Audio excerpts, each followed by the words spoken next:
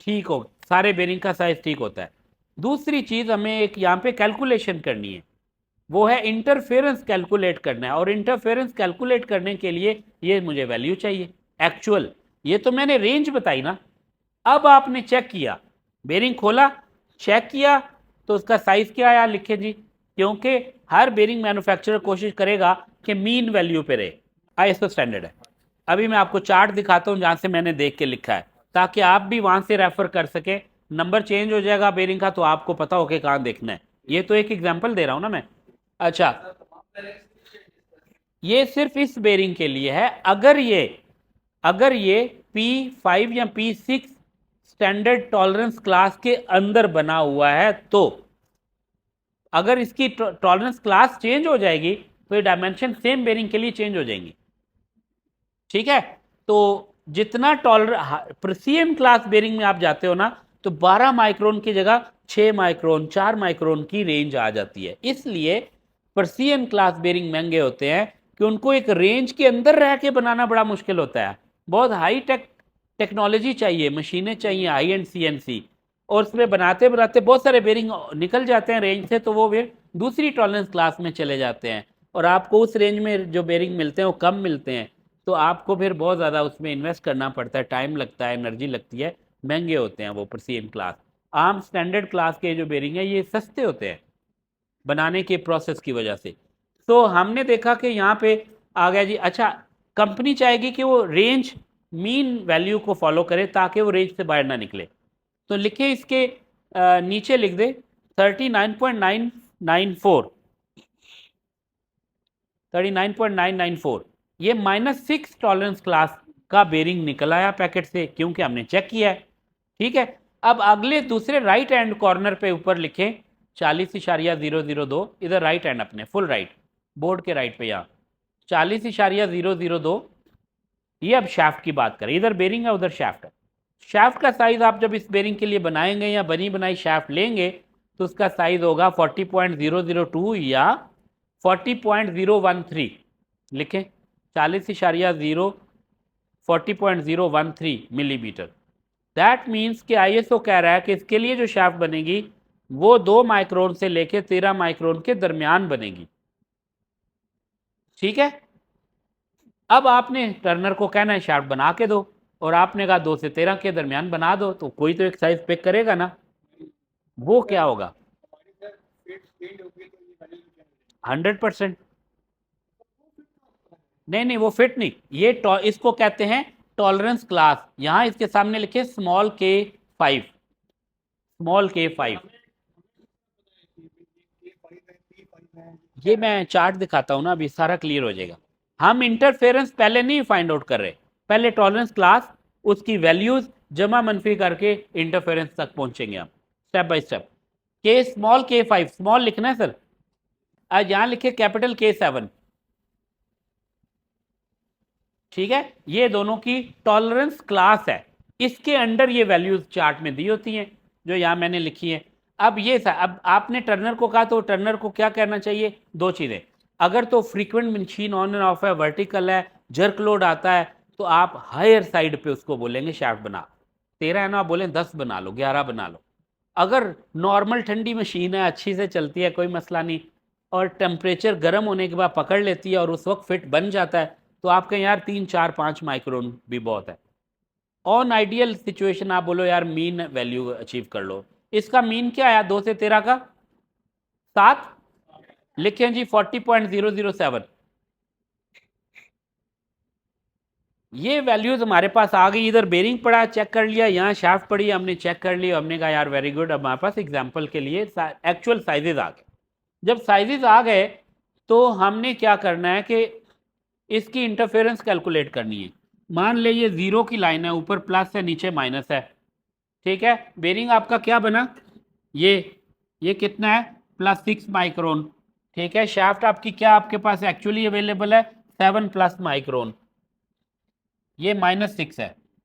ठीक है, -6 माइक्रोन और +7 माइक्रोन। तो आप क्या करोगे? 0 से ये -6 नीचे आओगे ना, और वो +7 क्या जाओगे? ऊपर जाओगे। तो ये टोटल डिस्टेंस कितना हुआ? 13 माइक्रोन। 0.013